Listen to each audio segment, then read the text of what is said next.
Welcome to our time of prayer today. And today I'm going to be sharing a prayer written by Saint Ignatius of Loyola. Some of you who may have a broader Christian background than just being Baptist might remember that Ignatius of Loyola actually established what became known as the Jesuits.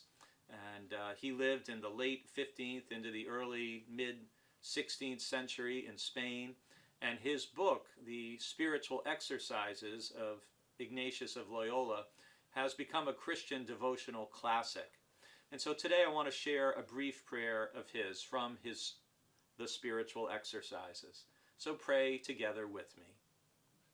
Take, Lord, and receive all my liberty, my memory, my understanding, and my entire will, all that I have, and call my own. You have given it all to me. To you, Lord, I return it. Everything is yours. Do with it what you will. Give me only your love and your grace. That is enough for me. That's a very brief prayer, but it's really pretty profound in what Ignatius is encouraging us to do in terms of what we give to God and how we understand ourselves. In inviting the Lord to take our liberty or our freedom, and to take our freedom and our will and put it at God's disposal for God's use. To take my memory and my understanding. This echoes the great commandment where Jesus says we are to love God with all our mind. And you may know that the Jesuits focused on education, and there are many Jesuit universities in the United States and around the world, the closest one being Boston College, where Nate Ryan from our church is working on a master's degree in theology.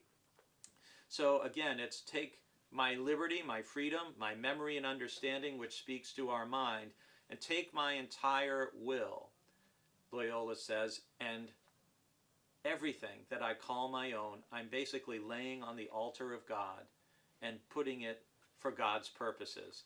But that requires acknowledging that everything we have has been given to us by God, so all we're doing is returning it to its source. Give me only your love and grace. What a prayer that is.